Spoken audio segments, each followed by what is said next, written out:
Alrighty, yo, what is going on, everybody? It's your boy, Mr. DDG94. You're back with another reaction video. Today, we finna react to Remember 2015. Remember 10 years ago.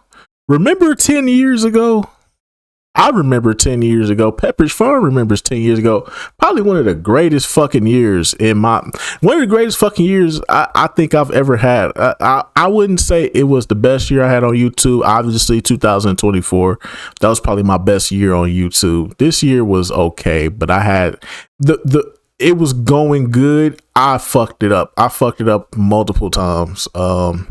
Me having to move into a new house, me having to take a mental break because I needed that mental break, bro. I was genuinely breaking down. Like I really needed to sit down, refocus, and find a balance. I had to take that whole month off. I had to take that whole month off because I just needed to rebalance and refocus my life, bro. I was all over the place. I'm working all these fucking hours. I don't have any fucking energy to really like go through. Y'all just have to be.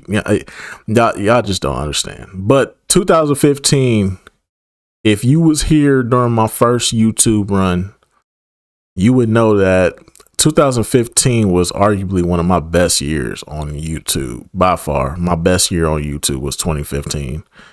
2016 was pretty solid. I'll say 2017, it was going good up until life happened, and y'all know what happened after that. I was in and out. I was on hiatus. I even retired at one point. My mind and life, where I was in life, I needed to focus on that. So like when I need to focus on life, I need to cut everything off. You cut everything off, focus on what I need to focus on, get back on track. And when I'm on track, then I come back. And that's what I did. I got myself on track and then I came back. You feel me? So now I'm back.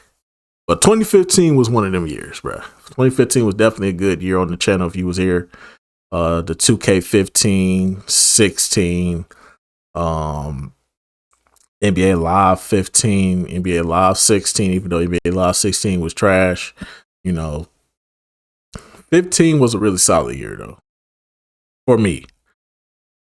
I don't know about y'all, but for me personally, 15 was one of them years. Other than that though, yeah, good year for me, most definitely. I can't think of anything rememberable off of 2015. All I can remember is all the shit I was doing on YouTube. That's the only thing I remember because that's all I was focused on, really. I didn't really care about the outside world like that. Even though I will say this, though. Shout out to the Marquette hoes. You know what I'm saying? Shout out to the Marquette hoes, nigga, for real. Shout out to the Marquette hoes, nigga. Yes, sir. Shout out to the Marquette hoes, nigga. But anyways, though, without further ado, let's get right into this. I have to apologize. Oh, this was crazy.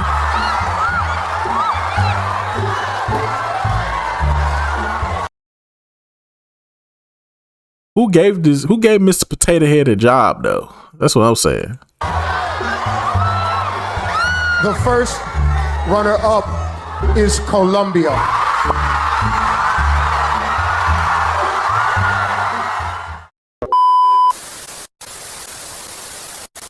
2015 was definitely a year that exists. This was a pretty eventful year full of some pretty notable moments, making it one of the most chaotic, unhinged, bizarre, standout, and cringe years of the 2010s decade. As of making this video, 2015 was 10 years ago, which is just so crazy to think about because it felt like it was just yesterday. I started my 20s this year and remember all of these events in real time as it was just a time to be alive. 2015 was a pretty significant year full of many major pop culture moments that still get talked about and referenced today. I feel like this was one of the last years.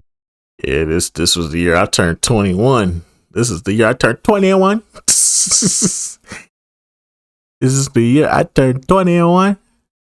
What's 9 plus 10? 21. You stupid. This is the year I turned 21. You stupid. Yeah, that's what's up. Yeah, we was out there. We was out there for a little bit, and then I don't know, man. When I experience something and it ain't what I expected it to be, I don't do it. Like, I went out, you know, so I went to the club, had me a few drinks. I got tipsy, I got drunk every now and again, but it didn't do nothing for me. I just woke up. I just woke up drunk. I just woke up drunk, nigga. I just woke up, nigga. I wasn't trying to be no alcoholic though, for sure, for sure. That's why I was like, fuck all that shit. I experienced it, and I was like, fuck all that shit. I ain't trying to really get drunk like that. You know what I'm saying? I don't drink like that now. I don't even drink like that now. I don't even drink liquor like that, bro. Like, if you the type of person that drink liquor, whether it be dark liquor, gin, you know, all that shit, beer. If you drink beer, you a disgusting human being. That's all I'm gonna say. But yeah, if you drink, bro, that's you. Get your drink on. I understand. Sometimes you gotta ease the pain. Gotta numb shit. That's how you cope with life. That's how you cope with life. I can't knock you for it. I can't judge you for it, but I'm not gonna knock you for it. You feel me? But at the same time, for me personally, I just didn't see the benefits of being drunk all the time. It didn't resonate with me like it does with other people. I mean, if that's your boat, if that's what floats your boat, then do you. Everybody know ain't no party like a Diddy party, so yeah, that's what's up. Yeah. Years in recent memory where we were still slightly connected as a society, and every pop culture moment felt like a big event. Throughout the year, we witnessed the rise of many social and political movements take place, many major film releases, musical debuts and comebacks, new TV series, celebrity scandals, major sports moments, technology, and so many more major events, making 2015 one of the most standout years from the decade. So I thought it would be fun to take a look back at one of the most chaotic years of the 2010s to see what life was like back then.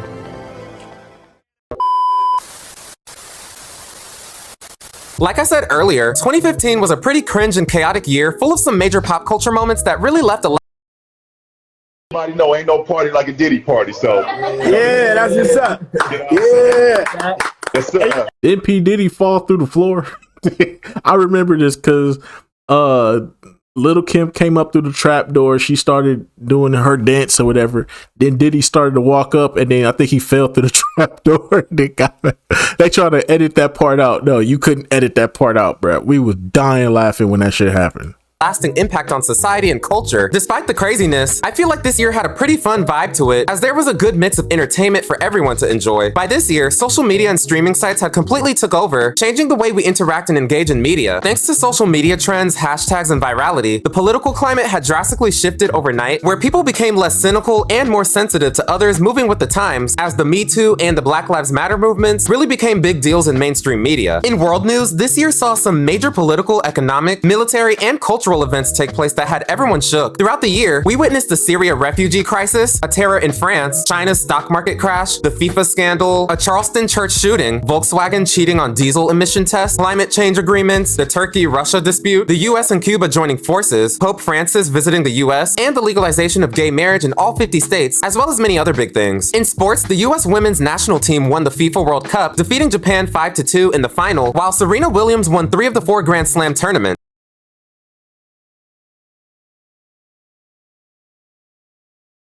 Lord have mercy. Lord have mercy. Lord have mercy. Lay your body down and let me touch your body. And you know what's going down, 'cause ain't nobody here to stop me. And I know you heard about my freaky reputation, but don't listen to the crowd, because you know how They behaving on me. I'm just saying though.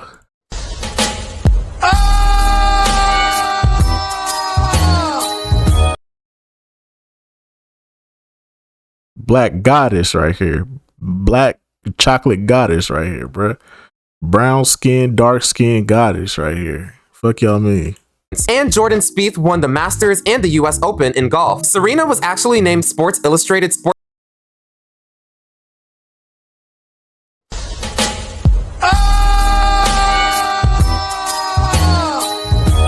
Lord have mercy. The Lord Lord is my shepherd. He know what I want. Excuse me, brother. Miss Parker! Miss Parker! Just saying though. Take my money, my house and my cars. Lord have mercy. You can have it all, baby, baby. 'Cause making love every time we do, girl, is worse than drugs. 'Cause I'm an addict of you, and you know that I can't leave you alone. No, you got me fiending. You got me fiending. Got me going crazy. Sports Person of the Year and was a dominant force in women's tennis. The Kansas City Royals won the World Series, winning the series 4-1, securing the team's second World Series and first since the 1985 series. The Golden State Warriors won the NBA championship, beating the Cleveland Cavaliers. Yeah, that's what's up. Yeah. Hey, that's crazy though. They chose Iguodala to be Finals MVP. That's crazy though. They was really hating on Steph back then. Everybody know ain't no party like a Diddy party, so. Yeah, that's what's up. Yeah. 4-2, and the Connecticut Huskies won the NCAA Women's Championship. Didn't them Connecticut Husky girls, didn't they go like undefeated for like 3 years? Steph Curry won NBA MVP and led the Warriors to the NBA championship, making him one of the biggest athletes of the year. Other popular athletes this year included Simone Biles, Carly Lloyd, Lewis Hamilton, Novak Djokovic, and Tom Brady, as well as many others. At this year's Super Bowl, the New England Patriots defeated the Seattle Seahawks with the This shit. Oh my God, this is the most infuriating Super Bowl of all time, bro. All you had to do was run the ball. All you had to do was follow the damn train, CJ. All you had to do was follow the damn train. Oh shit. Here we go again. All we had to do was follow the damn train, CJ. All you had to do was follow the damn train. Buster. Buster. Buster. Buster. Buster. Oh, motherfucker! All you had to do was follow the damn train, CJ. Shit, CJ. Shit.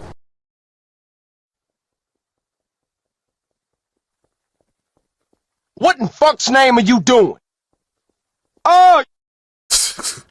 I'm just saying though, man. All you had to do was follow the damn train. All we had to do was follow the damn train, CJ. Oh my dog! What's up? Hey, baby. What you scared of? You already a dumb moron. We ain't busters, fool. You want more? You want more? Huh? You want some more of this? You got a problem, fool? I seen your face, sucker. Fuck around and I'll murder you, punk. G's up. Fool.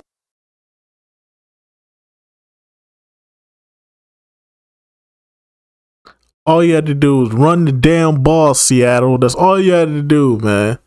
The most infuriating Super Bowl I think I've ever watched in my lifetime, bro. Ain't no way they really didn't want Marshawn Lynch to get MVP. They would sacrifice a Super Bowl just for Marshawn Lynch to not get MVP because he ain't media friendly. But yeah, now he in every fucking commercial. Every fucking commercial that got to do with the NFL, he in now. But they ain't want to give him the trophy. They ain't want to give him the MVP because they knew they had to give it to him because he was running the ball. He was getting them down the field. Shit is stupid, bro. Seattle did it to themselves, bro. This is the most infuriating shit of all time, bro. Hey, but shout out to the Patriots though. They won. This right here stopped my hatred for the Patriots because it was at this point I had to come to the realization.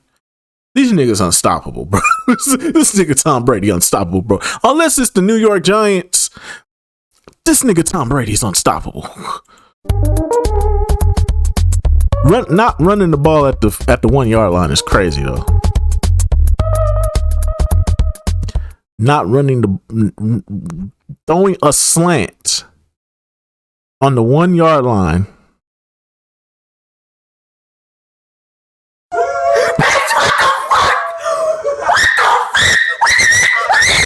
score of 28-24, where it became the team's 4th overall win and 1st since 2004, ending a 10-year championship drought. This year's Super Bowl would go on to set the record for most watched program in American television history and is the 4th most watched American television broadcast of all time. The game was seen by an average of 114.4 million viewers, with it reaching 118.5 million during the halftime show and later 120.8 million during the New England's 4th quarter comeback. Pop superstar Katy Perry performed at this year's halftime show and was everything you would possibly imagine from a Katy Perry halftime show. Man, fuck this halftime show. This one, the halftime shows were garbage. This one, the halftime shows were garbage. I think the most memorable thing about this was the fucking shark. The dancing shark. Fuck this halftime show. This shit was weak. It was trash. This shit didn't get better till they got Bruno Mars. Well, I think they brought him in the next year. It was Bruno Mars. Then Beyonce came back and did a Super. I think Beyonce already did a Super Bowl. Then she came back and did another Super Bowl. Then The Weeknd came. Then we had arguably the greatest West Coast, the unified West Coast Super Bowl with Mary J. Blige and Eminem and 50 Cent. Then they had then the next year was Rihanna, Usher, Kendrick. This year they doing Bad Bunny. No offense, shout out to all my Hispanics and all my Mexicanos out there. Shout out to my Cubans, Dominicans, Puerto Ricans. I'm not watching the Super Bowl halftime show this year. Fuck that. I would be I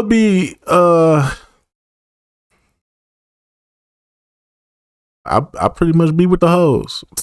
Her set was just so vibrant, energetic, and full of camp, making it one of the most memorable shows to date. This was also the performance with the infamous left shark that had the internet in a frenzy. And side note, can somebody in the comments tell me like what was the issue with the left shark? Because I've seen this performance a couple of times and it just looked like it was performing. I don't know, maybe I'm just seeing something different, but it was funny how the internet just tried to make it like a big deal. But that's neither here nor there. She even brought out Lenny Kravitz and Missy Elliott as surprise guests during her show, where it was very clear that Katy was trying to get an invite to the cookout. Looking back, I feel like this was Katy's final hurrah in the mainstream's eye, as her career would wane in popularity in the years that followed, leading some people to even call her a flop. Let me know down below in the comments if you feel the same way. Nonetheless, her performance would go down in history as one of the best halftime shows. Overall, this is considered by many as one of the greatest Super Bowls ever, and is still highly received by sports fans. This year saw major technology advancements, including the popularization and emergence of artificial intelligence, robotics, and drone technology, alongside breakthroughs in renewable energy like fuel cell vehicles, and advances in areas like 3D printing and genetic engineering. Samsung released the Galaxy S6 Edge, while Microsoft released Windows 10, which included Cortana and the Edge browser, later launching their first convertible laptop, the Surface Book. Apple had a pretty eventful year as they released a larger iPad Pro, a redesigned 12-inch MacBook, the iPhone 6s, and the first generation Apple Watch, which is still very popular today. They also launched Apple Music as it quickly became one of the most popular streaming sites overnight, ending the year with approximately 54.5 million users by the end of the year. In video games, the newest gaming console released this year was the Nintendo 3DS, while some of the hottest video games of the year included Ori and the Blind Forest, LEGO Dimensions, Assassin's Creed Syndicate, The Witcher 3 Wild Hunt, Bloodborne, Fallout 4, Madden NFL 16, NBA 2K16, WWE.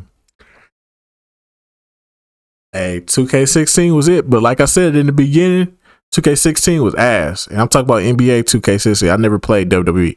I stopped playing NBA. WWE, me and WWE had a falling out because 2K took over and 2K15 was ass.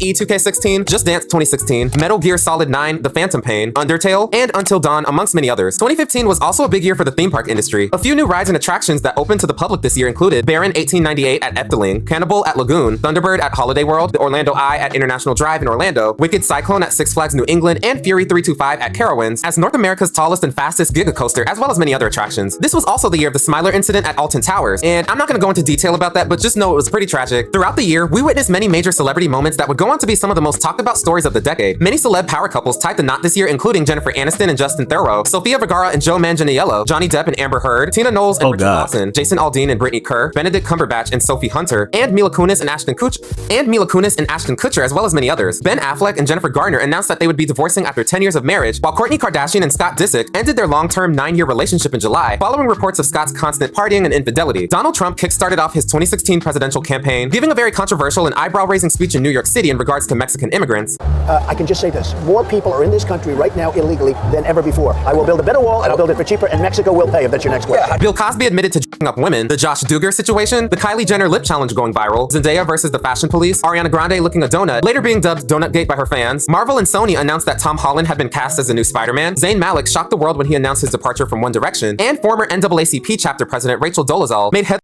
Oh, god damn. Ooh. Yeah, the NAACP ain't never been the same since. The NAACP ain't never been the same since, bruh.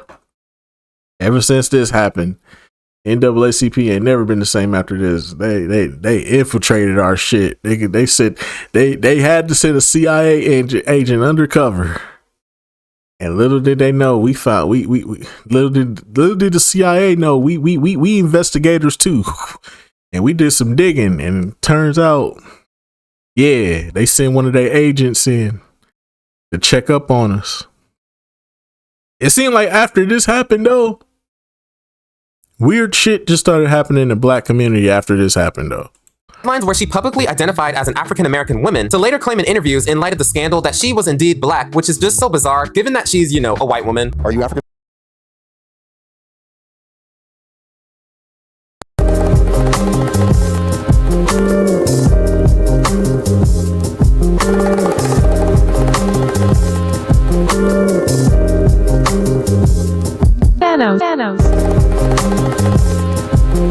The white devil, my brothers. The white devil, my brothers. Always wants to be like us, my brother, but doesn't understand our struggles, my brothers. Does not understand the pain and suffering that we go through on a day-to-day basis. This mayonnaise portraying itself as melanin. No, absolutely not, my brothers. This is the problem with the mayonnaise. They always want to act like they apart and want to be down, but they don't appropriate, and then they appropriate our shit and don't give us credit. No, my brothers, because if we had let this one slide, then the rest of them will try to do the same thing, and then the next thing you know, it will be blue air, it'd be blue-eyed, blonde hair, mayonnaise people walking around talking about some what's up, my nigga, and then we had to slap them, and then they'd be like, no, why you slap me, bro? Why you slap me, bro? I identify as black. We had to stop it, my brothers. We had to.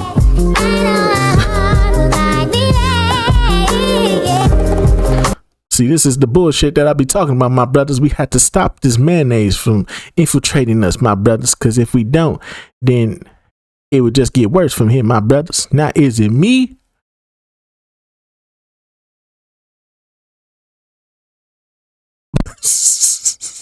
Or is it a conspiracy, my brothers? What they put on your sandwich? Too much goddamn mayonnaise. American?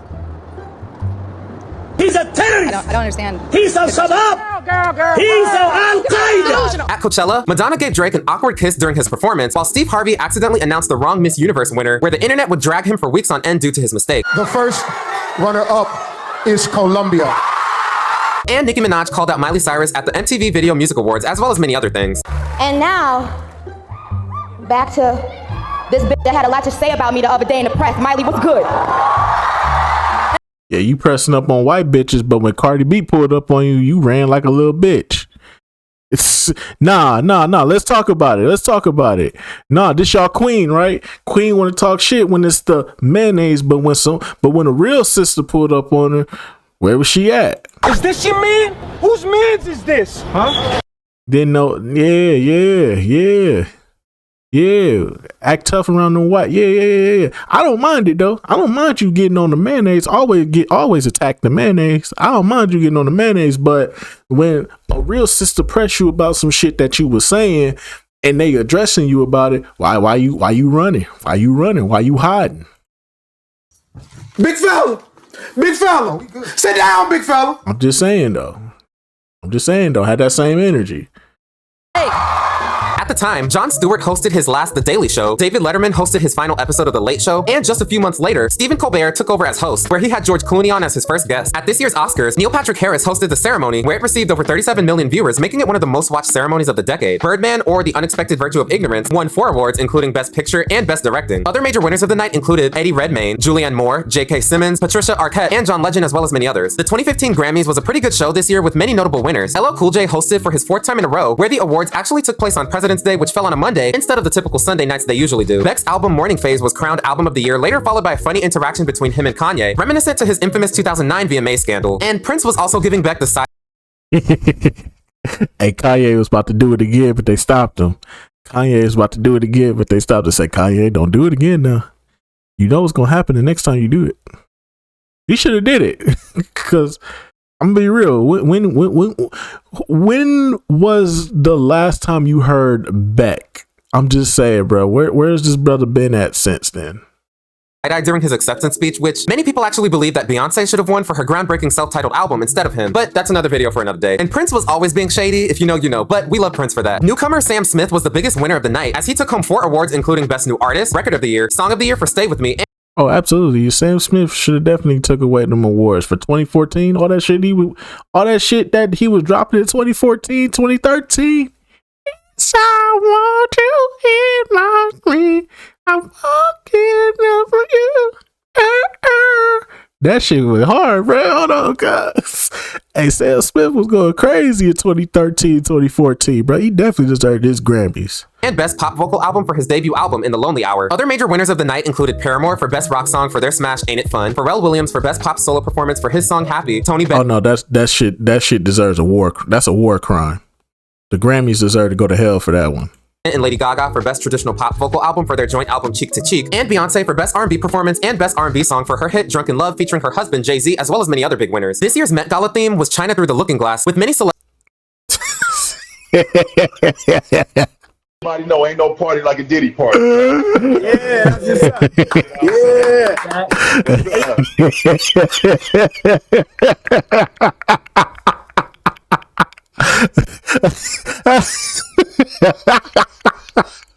I like when you like this, Daddy. I like when you like this, Daddy. I like when you like this, Daddy. I like when you like this, Daddy. I like when you like this, Daddy. Oh shit. Everybody know ain't no party like a Diddy party, so. Yeah, that's what's up. Yeah. I like when you like this, Daddy. Diddy party. Diddy party. Like a Diddy party. Diddy party. Ain't no party like a Diddy party. Diddy party. Like a Diddy party. Diddy party. Ain't no party like a Diddy party. Diddy party. Like a Diddy party. Diddy party. Ain't no party like a Diddy party. Diddy party. P. Diddy be wanting the body, and you gotta tell him no. Tell him no. And you gotta tell him no. Tell him no. And you gotta tell him no. You got to tell him no. I did. Everybody know ain't no party like a Diddy party. Diddy party. Like a Diddy party. Diddy party. Ain't no party like a Diddy party. Diddy party. Like a Diddy party. Ain't no party like a Diddy party, boy. Yeah, that's what's up. Yeah. Everybody know ain't no party like a Diddy party, so. Yeah, that's what's up. Yeah. Yes, sir. Oh Lord, Cassie was a nasty one, wasn't she? Cassie a little nasty freak, man. I ain't gonna lie though, boy. If P. Diddy never tainted her, knowing that what she was down to do, boy. If P. Diddy wasn't the one that turned her out, bro, I'm telling you, dog, she be a man's should be every man's dream, bro. But because Diddy the one that knocked her down and turned her out the way she turned out, you can keep her. But I'm saying though, I'm just saying though, in another universe.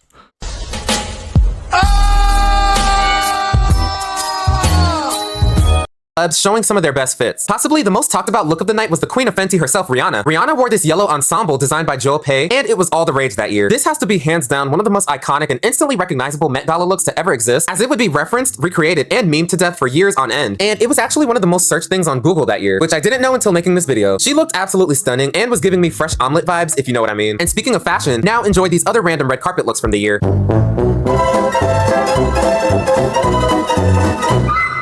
Throughout the year, we said goodbye to many legends including Wes Craven, B.B. King, Alan Toussaint, Natalie Cole, Christopher Lee, James Horner, Yogi Berra, Joanne Rivers, Scott Weiland, Leslie Gore, and Bobby Christina, as well as many others. Perhaps the most talked about and shocking celebrity moment of the year was the Caitlyn-Bruce Jenner situation. Back in the 1970s, Bruce Jenner rose to prominence as a well-renowned Olympic... Bro, didn't nobody care about this, bro. Didn't nobody care about this, bro. This shit came and went, bro. This was just for this goddamn Kardashian show, bro. Didn't nobody care about this shit. Decathlon champion, where he was one of the hottest athletes at the time. And in 1991, he later married Kris Jenner, where he became the stepdad of Kim, Khloe, Kourtney, and Rob Kardashian, later having his own children, Burt, Brandon, Brody, Kendall, and Kylie Jenner. Fast forward to the year 2015, things got really bizarre when he made headlines, not as an athlete, but a completely new identity. During a Diane Sawyer interview in April, Bruce came out as a trans woman, saying that he had dealt with gender dysphoria since his youth, and that for all intents and purposes, he is a woman. In September 2015, his name was legally changed to Caitlyn Marie Jenner, followed by his gender being changed to female. Caitlyn's emerging gender identity was revealed in a Vanity Fair interview, making it the magazine's first to feature an openly transgender woman, which was captioned, "Call me Caitlyn." Shortly after the Vanity Fair cover went viral, he tweeted, quote, "I'm so happy after such a long struggle to be living my true self. Welcome to the world, Caitlyn. Can't wait for you to get to know her, /me." Caitlyn was able to gain over 1 million Twitter followers in 4 hours and 3 minutes, setting a new Guinness World Record and surpassing the current United States President Barack Obama, who a month before accomplished the same feat in 4 hours and 52 minutes. This of course caused a media field day, tons of backlash and controversy, as many didn't like the narrative that was being shoved down our throats. But then again, the Kardashian/Jenner clan is no stranger to controversy and attention, whether it be good or bad. 2015 was a very exciting and memorable year for the film industry. This year was full of many heavy hitters that would go on to be some of the most popular and influential films of the entire 2010s decade. Throughout the year, we saw the rise of new franchises, sequels, and more, making it a very standout year for films. From action adventures to sci-fi, biopics, superhero flicks, and animation, 2015 was a very diverse year with so much variety for everyone to enjoy. Back in the 90s, Jurassic Park took the world by storm as this larger-than-life action adventure flick that was truly groundbreaking and was something... Bro, the Jurassic World. Why am I not pronouncing this shit? Jurassic World in 2015.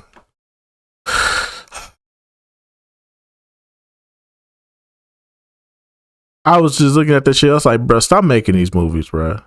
Like, I'm dead ass, bro. Like, stop making these movies, bro. You light my fire. Hear me good, nigga. I'm here to double down. That shit is a 2-pack of ass. The fuck are you talking about? That shit stinks. Get this sorry ass nigga out of here! You suck! Nope. Delete! Delete! Delete! Delete! Delete! Delete! Delete! Delete! Delete! Try! That shit is fucking trash, dog. Get the fuck off the airwaves. That had never been done before. Over time, the Jurassic Park franchise started to fade away as fans patiently waited for more and more content. And that all changed with the release of the 2015 sequel, Jurassic World. This film is the first installment in the Jurassic World series and the 4th installment overall in the Jurassic Park franchise, following the 2001 release. It stars an ensemble cast including Chris Pratt, Bryce Dallas Howard, Vincent D'Onofrio, Ty Simpkins, Nick Robinson, Omar Sy, P.D. Wong, and Irfan Khan, as well as many other names. Set 22 years after the events of Jurassic Park, the film takes place on the same fictional island of Isla Nublar, located off the Pacific coast of Costa Rica. This time around, a successful theme park of cloned dinosaurs dubbed Jurassic World. This time around, a successful theme park of cloned dinosaurs, dubbed Jurassic World, has operated on the island for years, bringing John Hammond's dream to fruition. With no surprise to fans of the franchise, chaos ensues when a transgenic Indominus Rex dinosaur escapes from its enclosure and goes off on a rampage. The film received generally favorable reviews, with some critics and fans considering it to be the best Jurassic Park sequel. Upon release, it set several box office records, including for the largest opening weekend, both domestically and worldwide, and ultimately grossed $1.6 billion worldwide, becoming the second highest grossing film of 2015, the third highest grossing film of all time, the highest grossing in the Jurassic Park series, and the highest grossing film released by Universal. You just had to be there. This film was epic, larger than life, thrilling, and everything in between, making it one of the hottest films that year. On June 19th, Disney Pixar released Inside Out, where it instantly became a smash hit worldwide. Inside Out is a coming of age. This was probably the last good Disney movie they put out original Disney movie they put out before they started doing remakes, live action remakes, and unnecessary sequels to movies that didn't need fucking sequels. I'm looking at you, Toy Story 4.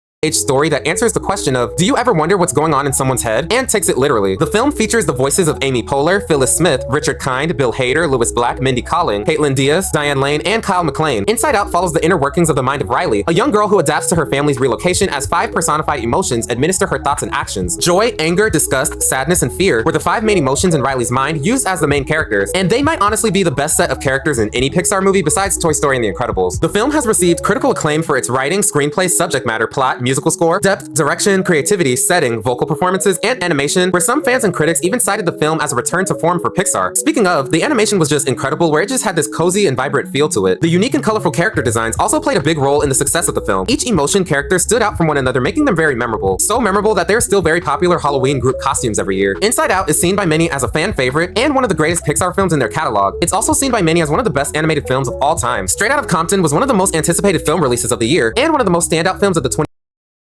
all the bullshit aside, I'm trying to make Dr. Dre look like a superhero in this fucking movie. This is still probably one of the best rap biopics ever fucking made by far. This is still one of the best by far. 8 Mile could never. Get Rich or Die Trying by 50 Cent could never. Notorious, what the fuck. Tupac, who even talks about that? We have yet to see what the Michael Jackson movie is going to do, but by far I think that this is the best rap R&B biopic out there by far. Until they put that No Limit one out there. Once they put that No Limit one out there, I think it's over.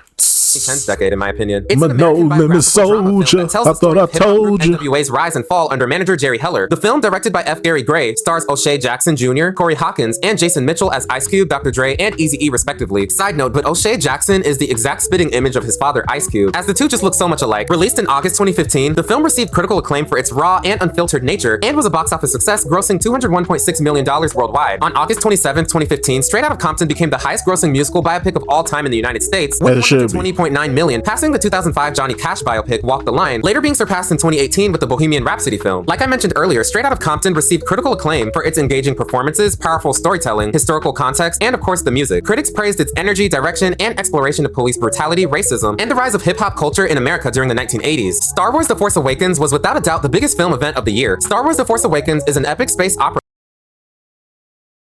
Try! That shit is fucking trash, dog. Get the fuck off the airwaves. I ain't even finna get that shit to time. Matter of fact, hold on, bro. You light my fire.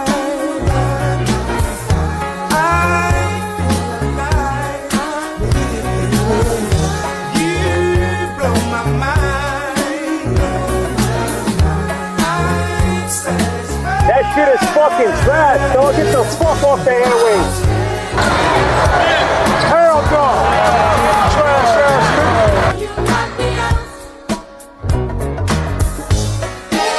Get this sorry ass nigga out of here! You stop! Oh my gosh. That shit up out of here. Negro, please. 2015 was a pretty significant year for the TV and entertainment industry as a whole. Around this time, streaming sites like Netflix and Hulu started to dominate the landscape, changing the way we consume television. Traditional television and cable were still a thing, but slowly becoming obsolete over time as many would switch to streaming by the end of the decade. Throughout the year, we saw many new reality shows, dramas, and animated series continue to dominate and enter the conversation. We also saw the finales and cancellations of many beloved shows including Downtown Abbey, Melissa and Joey, 2.5 Men, Glee, The Community, Phineas and Ferb, Jessie, Parenthood, Parks and Recreation, and Mad Men, just to name a few. One of the most notable shows that premiered this year was Schitt's Creek. Now, I know what you're thinking, and trust me, that's just the name of the show, which is actually a really funny play on words that just gets your attention. But anyways, Schitt's Creek is a Canadian television sitcom created by Dan Levy.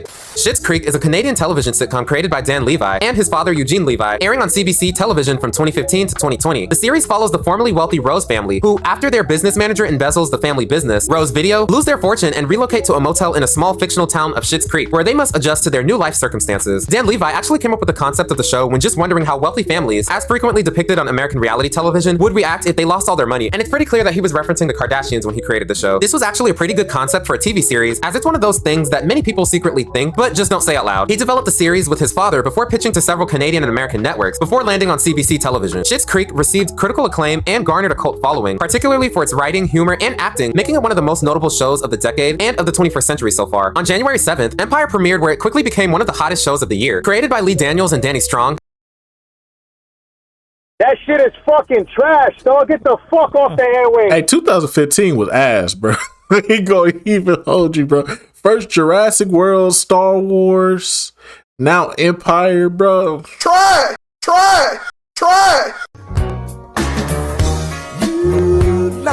That shit is fucking trash, dog. Get the fuck off the airwaves. Stop it. Get some help. Stop it. Get some help.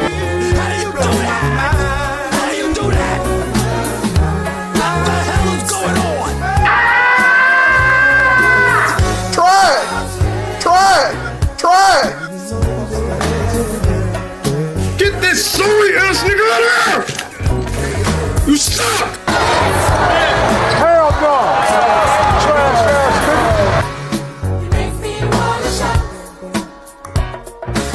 What more do you want from me? Yo, this shit was trash, bro. Get this shit the fuck out of here, dog. Matter of fact, hold on, bro.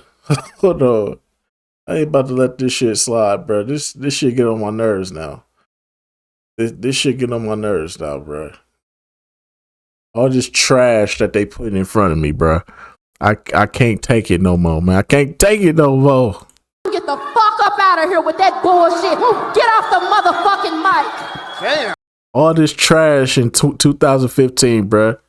Empire is an American music drama television series that aired on Fox from 2015 to 2020 with a total of 6 seasons and 102 episodes. The series centers on the fictional hip-hop music and entertainment company Empire Entertainment and the drama amongst the members of the founders' family as they fight for control of it. Looking back, the show is giving us modern-day dynasty realness. The cast featured many big names including Terrence Howard as Lucius Lyon, Cheer Gray as Hakeem Lyon, Jussie Smollett as Jamal Lyon, Trey Byers as Andre Lyon, and Taraji P. Henson as Cookie Lyons. I ain't gonna do that to Taraji. You don't do that to Taraji. She Black Queen. Amongst fans and critics, the series premiere attracted nearly 10 million viewers, while the first season finale was watched by 17 million viewers, which is honestly really impressive for a show that made its debut as the streaming era was starting to take over. Its first season received positive reviews from critics who praised its acting, particularly Taraji P. Henson, its direction, soundtrack, writing, costumes, editing, and the overall tone of the show, with many critics describing it as a fresh take on a modern musical. During its run, it was one of the most watched television shows on Fox and was so popular that many of the singles from the series made their way on the Billboard charts for a brief moment of time. You just have to be there, as Empire was the show to watch this year. Tell her, Boo Boo Kitty. I'm Shishi. Oh, now you can't speak English. Yes, she did, Lucius, and she tried to take poor show did. Other popular shows that premiered in 2015 included Scream Queens, Fear the Walking Dead, Star vs. the Forces of Evil, Supergirl, Wayward Pines, The Last Kingdom, Harvey Beaks, Jessica Jones, Superstore, Narcos, Mr. Robot, Game Shakers, One Punch Man, Better Call Saul, Master of None, The Expanse, Casey Undercover, Fresh Off the Boat, The Loud House, and Unbreakable Kimmy Schmidt, as well as many others. Yo, 2015 was ass. That shit is fucking trash, dog. Get the fuck off the airwaves. Get the fuck up out of here with that bullshit. Get off the motherfucking mic. Damn. Yo, 2015 was ass.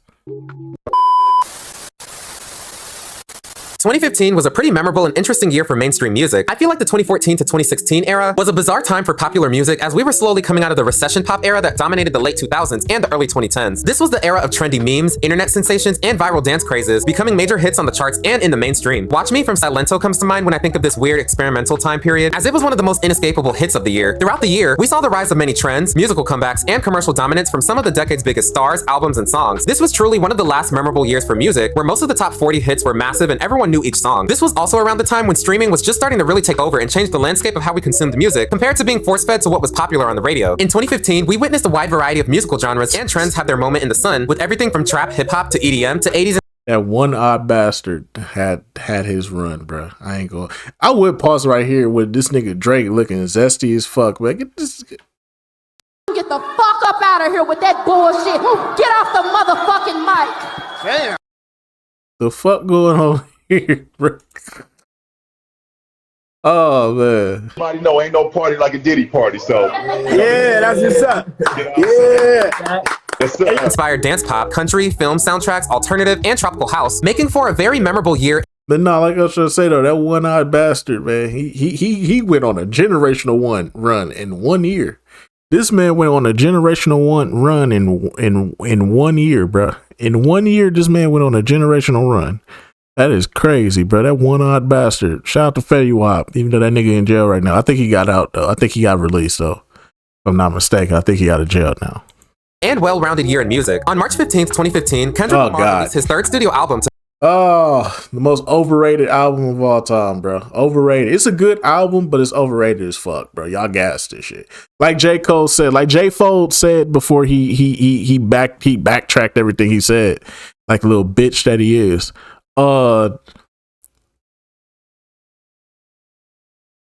It's probably his. Y'all claim that this is the best album. This shit is overrated as fuck, bro. Try. That shit is fucking trash, dog. Get the fuck off the air. There's no replay value to this song other than we gonna be alright.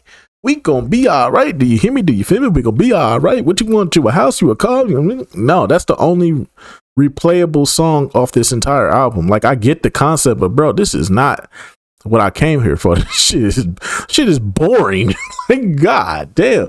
Like, this Mr. Around, the Big Steppers, all this shit, bro, garbage. Like, well, not garbage, but no, boring. Try.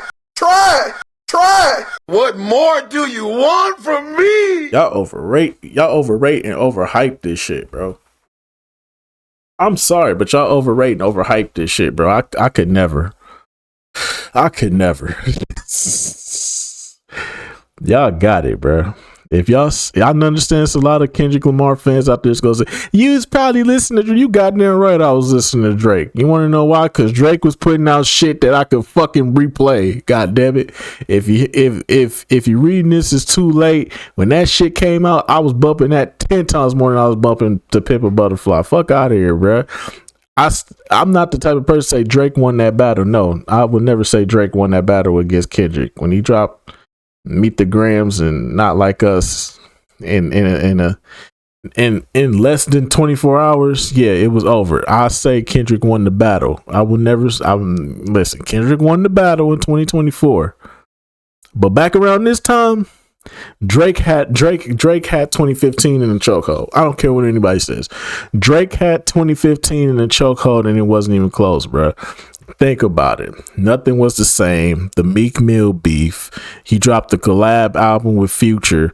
Then he did what was it? Then he dropped Hotline Bling. Then he dropped a couple more songs before 2015 wrapped up. Come on, man. That man Drake was on a generational run this year, bro. Say what you want about him, but he was on a generational run this year. 10 times better than Kendrick, bro. Y'all can sit up here and say Kendrick won the Grammys and all this shit. No. Drake went on a generational run this year. I don't care, bro.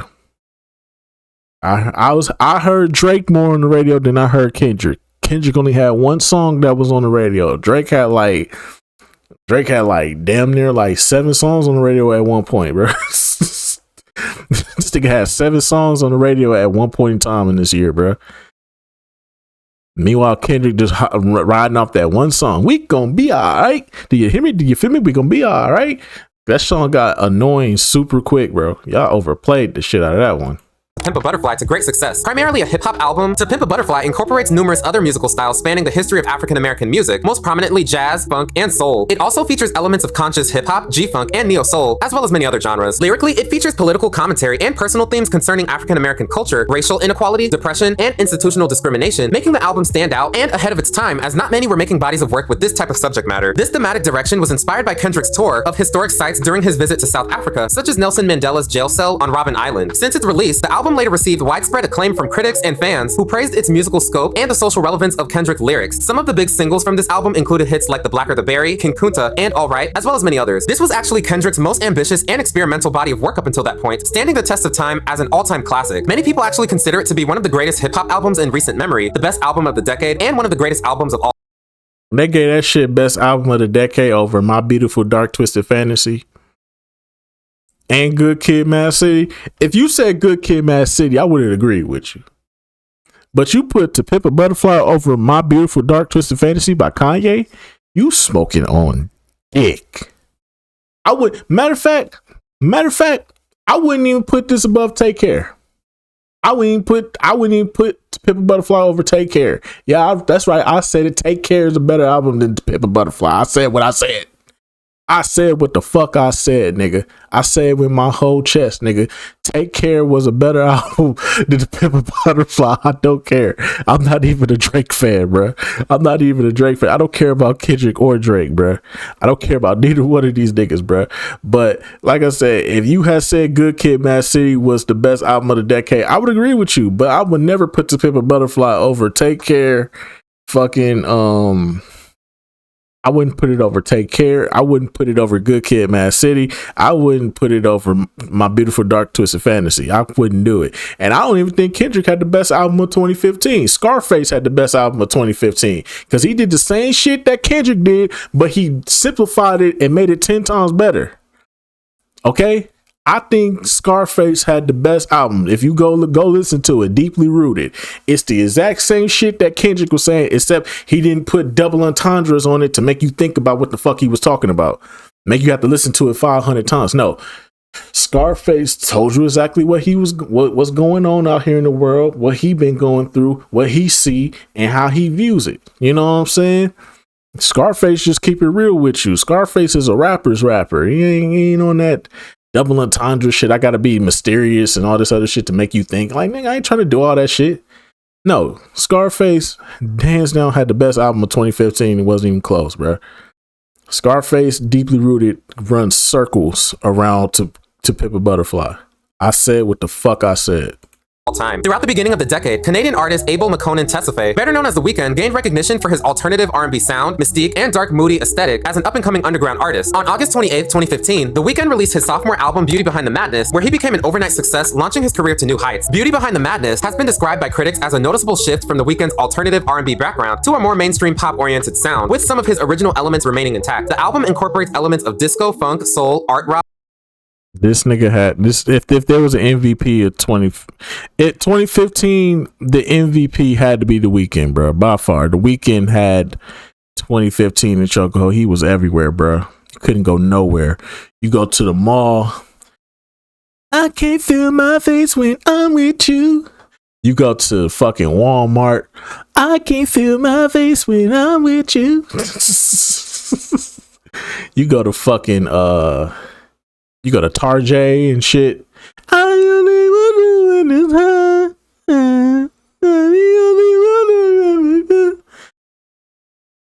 high. Nah, come on, man. That nigga Weeknd had 2015 in the chokehold. That was his year, about hands down. Like, Drake was definitely dominating, but The Weeknd was on another fucking level. Blues, and trap with influences from 80s pop. This album included two major chart toppers, The Hills and Can't Feel My Face, which were inescapable earworms that year. The Hills was a dark trap-heavy Halloween song, while Can't Feel My Face was a Michael Jackson-esque, glittery dance track perfect for the summer. These two singles dominated the year and both resided on top of the Billboard Hot 100 during the second half of 2015. The album also includes the Academy Award-nominated track, Earned It, which served as the lead single from the soundtrack to the 50 Shades of Grey film. The album received generally positive reviews from critics and debuted at the #1 spot in several countries. It marked The Weeknd's first #1 album in the United States, earning 412K album equivalent units in its first week. This was the album that really made The Weeknd a major household name and one of the biggest and influential artists of the 21st century so far. After scoring many chart toppers, having a monumental top-selling album, and dominating the Grammys during the early 2010s, English singer Adele made her grand return to music with her highly anticipated third studio album, 25, in late November 2015. The album is titled as a reflection of her life and frame of mind, with some very introspective lyrics and themes of Adele yearning for her old self, her nostalgia, and melancholia about the passage of time. 25 received positive reviews from music critics who commended its production and Adele's vocal performance. The album debuted at #1 in 32 countries and breaking first-week record sales in multiple countries, including the UK and the US, with 3.38 million copies in its first week of sales, marked the largest single week sales for an album up until that point, breaking previous first-week record holders Usher, Britney Spears, Eminem, NSYNC, 50 Cent, and Michael Jackson. The album was carried by the lead single, Hello. This song is a heartfelt dramatic piano ballad that served as a somber breakup anthem. Due to the song's soaring vocals, catchy singing. Don't be surprised if you see that song pop up on songs I don't F with. Don't be surprised if you hear songs I don't F with and Hello is right there. Don't be surprised. I said what I said. along melody, and introspective lyrics on regret, longing, and nostalgia after a breakup, Hello was able to become another smash hit for Adele and a standout in her discography. Hello was a massive global success, topping the records charts in a record-setting 30 countries, including the United Kingdom, where it became Adele's second chart topper following Someone Like You, and had the largest opening week sales in 3 years. In the United States, Hello debuted at #1 on the Billboard Hot 100, reigning for 10 consecutive weeks while becoming Adele's fourth #1 single on the chart, later breaking several records, including becoming the first song to sell over 1 million digital copies in a week. By the end of 2015, it had sold 12.3 million units globally and was the year's 7th best-selling single, while it stands as one of the best-selling digital singles of all time. 25 became the world's best-selling album of the year for 2015, with 17.4 million copies sold within the year, and has gone on to sell over 22 million copies worldwide, making it the 4th best-selling album of the 21st century, the 2nd best-selling album of the 2010s behind her own 21, and one of the best-selling albums of all time. During the early 2010s, Justin Bieber started off his career as just another teen pop star on the rise, with a loyal fan base of mostly teen girls. Then he went into that light-skinned nigga phase. He started hanging out with Lil Twist and Tyga and all them. And then he started acting like he thought he started acting like a nigga. He started acting light skinned. And we was fucking with it because he put out some bangers, bro. Girls, a curated bubblegum pop sound, and an instantly recognizable hairstyle, he was marketed as the next big thing in entertainment, specifically for kids and teenagers. As time went on, Justin was quickly labeled by the media as a bad boy due to his constant partying, legal issues, love triangles, and controversies that really had an effect on his innocent, squeaky clean boy next door image. Fans were even calling this his light skin era, mostly in part to his Timbs, his baggy jeans, and his thug appeal. If you know, you know. On November 13th, 2015, Justin Bieber released his 4th studio album, Purpose, to great success, being well received by both fans and critics. Purpose is the album that took Justin's career to new heights, as he was 21 at the time, going for a more mature sound and aesthetic. We was fucking with this one too. He was still in this light skin phase, but he's still in this light skin phase here. You know what I'm saying? Making this the project where people took him more serious as an artist. The album contains a mix of EDM, dance pop, trap, with influences of tropical house in some tracks, and live instruments such as acoustic guitars and others, with themes of heartbreak, love, self-awareness, growth, and reflection, as well as many other themes. Sorry, Love Yourself, and What Do You Mean were the big 3 from this album, where they all topped the Billboard Hot 100 charts between 2015 and 2016, as well as many other global charts. As of now, Purpose has sold over 14 million copies worldwide, and is seen by many as a defining album from the mid-2010s era, and Justin Bieber's best album up until this point. Other major albums released in 2015 included Chris Stapleton's debut Traveler, Carly Rae Jepsen's Emotion, Tame Impala's Friends, Drake's If You're Reading This, It's Too Late, yes sir, Wild Heart, Demi Lovato's Confident, Future's DS2, Ray Shremmerd's Shrem Life, 21 Pilots' Blurry Face, Fall Out Boy's American Beauty, American Psycho, D'Angelo and the Vanguard's Black Messiah, Fetty Wap's debut album, the Descendants soundtrack, the Hamilton soundtrack, and Selena Gomez's Revival, as well as many others. Without a doubt, the biggest artist of the year was none other than Taylor Swift. With her massive album rollout, sold-out tour, chart toppers, Celebrity Girl Squad, and endless amount of press, Taylor was at the top of her game, making her the most talked about celebrity and music artist of 2015. Back in the mid to late 2000s, Taylor Swift made her debut as just another country star on the rise. Her sequin dresses, curly hair, guitar, relatable lyrics, paired with her girl next door image, made her music's next big superstar overnight. During her early years, she saw massive success, receiving many major awards, scored many country pop crossover hits, and even got a shout out from Kanye West at the 2009 VMAs. I'm really happy for you. I'm gonna let you finish. But Beyonce had one of the best videos of all time. All time. We stand on that. Beyonce, you can look like that all you want to. We stand on that. Beyonce had one of the best videos of all time. Fuck you, we ain't trying to hear that shit. We ain't trying to hear that bullshit. Try to tell you right now, we wasn't trying to hear that bullshit that Taylor Swift was putting out, bro. We ain't care about that. What they put on your sandwich? Too much goddamn mayonnaise. We was here for Beyonce, even though Sasha Fierce is a trash album, but still, even though Sasha Fierce is one of her weakest albums. In my personal opinion, that's one of her weakest albums to date. That and 12 and Sasha Fierce was probably her 2 weakest albums. But still, Beyonce had one of the best videos of all time. In a way, it seemed like she was being marketed as the next Shania Twain and Faith Hill, just towards a much younger audience. During the early 2010s, there was a lot of competition in mainstream music, especially for female artists. Lady Gaga, Rihanna, Katy Perry, Adele, Miley Cyrus, Kesha, and Nicki Minaj were just dominating the charts with their... Don't forget about the GOAT, Iggy Azalea, nigga. What you talking about, bro? The GOAT, Iggy Azalea, was out here too. What you talking about? I'm so fancy. You already know I'm in the fast lane. From LA to Tokyo. That shit is fucking trash, dog. Get the fuck off the airwaves. We all thought that was Iggy Azalea. It turns out it was another white girl. larger-than-life personas, avant-garde fashion styles, and more, making them stand out from the crowd. Looking back, it felt like everyone was trying to outdo one another to see who could be the wackiest, the loudest, and most vibrant artist of the time. Taylor was still around dropping hits, but was in desperate need of a rebrand of some sort if she wanted to stay relevant in the eyes of the general public. In late 2014, Taylor Swift dropped her highly anticipated 5th studio album, 1989, to great success. This was the album that transformed her image from just another country singer to a pop icon overnight, launching her career to new heights. She co-produced 1989 with many pop producers and writers, including Max Martin, Shellback, Jack Antonoff, Ryan Tedder, and many others. Its 1980s inspired synth-pop production incorporates dense synthesizers, programmed drum machines, and processed electronic backing vocals, abandoning the acoustic arrangements that had characterized Taylor Swift's past albums. The songs chronicle the aftermath of a failed relationship with lyrics that expand on Swift's autobiographical details, where they depicted heartbreak, recovery, and self-discovery from hearted, wistful, and Bruh, there is nothing new about this fucking album. Every single album she puts out, it's literally the same exact shit.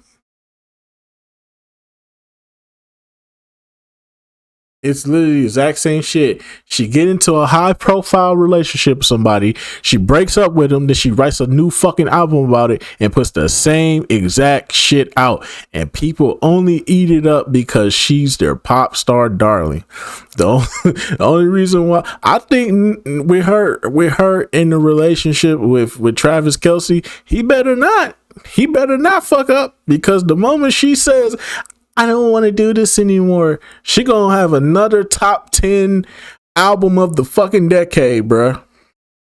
She gonna have another top 10 album of the fucking decade the moment she break up with Travis Kelce, bruh. It's the same rinse, recycle, repeat, bruh. She do the same fucking shit every fucking video, every fucking album, bruh. It's the exact same shit. Nothing changes, bruh. It's just the exact same shit with a new twist. It's either gonna sound like some 80s shit, some new shit, some 2000 shit, some 70s shit. Like, no, she just repackaging the same shit just with a new box. Okay, just with a new color on the box. That's it. Fuck out of here.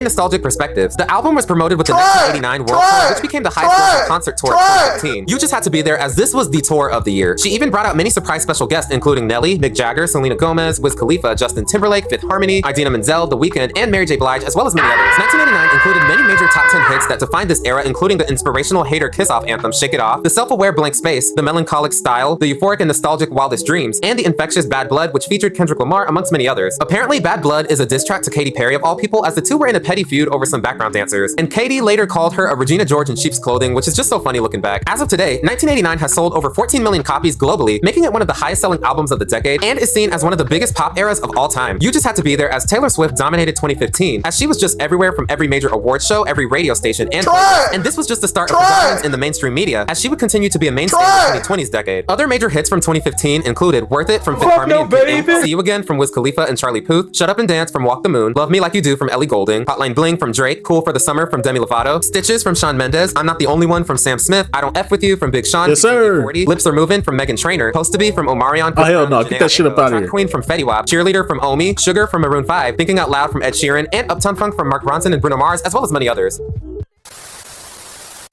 2015 was a pretty interesting year from start to finish, with many moments that still get talked about today. Other major pop culture moments that happened this year included the Hunger Games finale, Snapchat adding filters, selfie sticks, hoverboards, the launch of the Periscope app, the pizza rap going viral, taking a street in Brooklyn renamed after the moment, avocado toast and poke bowls being trendy meals, Hamilton debuting as the hottest show on Broadway, the first Back to the Future Day, Manzanita winning Eurovision, Balmain with H&M, Netflix and chill entering the lexicon, Descendants premiering as the hottest Disney Channel original movie at the time, and this dress that had the internet divided, where people were debating if it was gold and white.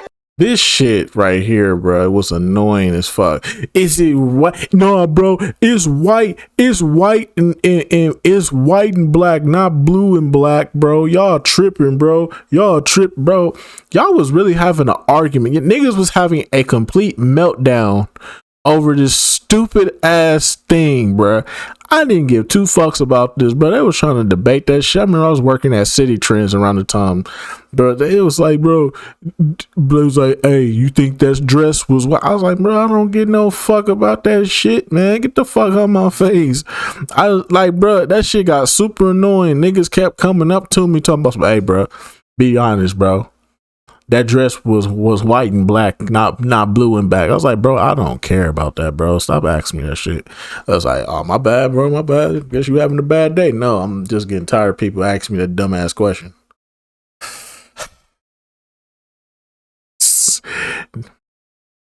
One lady got mad at me and shit. And it's like, why you? Cause she didn't ask me the question. The nigga asked me the question. And I was like, bro, can you please stop asking me that question, bro? I was like, I don't care, bro. And she's like, why you got that attitude for? And then I gotta get called into the makeshift office in the back and shit. And then I gotta get talked to because motherfucker, I'm like, bro, they keep asking about that dumbass dress shit. And I just said I don't really care. That's all I said. Like, oh, I thought you cussed her. She was like you cussed her out or something. No, I just said I don't care. The dude asked me, and I was like, bro, I don't really care. And he was like, and then she got a little attitude. I'm getting talked to about that shit, bro. That shit was making me mad, bro. I get PTSD thinking about city trends, bro. More Blue and Black, as well as many other fun things. So that was 2015, a pretty bizarre and interesting year. Looking back, this was such a weird and random year, but there were some memorable moments that still get talked about today and left a lasting impact on pop culture. So I want to know from you guys, what do you remember from this year? Did you buy an Apple Watch? Man, the only good thing about 2015 was my YouTube channel, which you should probably go check out. You know what I'm saying? Go check out my 2K15 playlist. Go check out my NBA Live 15 playlist. Check out the NBA 2K 16 playlist, and then check out the Live 16 playlist if you're interested, bro. If you want to binge watch some of my greatest content, arguably one of the greatest years I think I ever had on YouTube, bro. Go watch those playlists, bro. Those are probably some of the best. That was me entering my prime, bro. Some of my best work was done in around 2015, bro. 2015 was where I really put out some of my best work. I'm not even joking. Like some of my like 2015 was such a good year for me on YouTube. Like I said, for the year though, the year, I don't give a fuck about this shit. This shit was trash. The movies was trash. The TV was trash. The music was hit or miss. The only good thing I can say about this is my YouTube channel, the Marquette Host. Shout out to the Marquette Host. But anyway, so that's just gonna about do it for this one. 2015 in a nutshell. Try. I guess y'all youngins was right. I guess y'all was right. I guess 2016 was one of them years, but we'll have to see though. But anyways, just gonna about do it for this one. I will see you all in the next video. Till then, this is fuck 2015.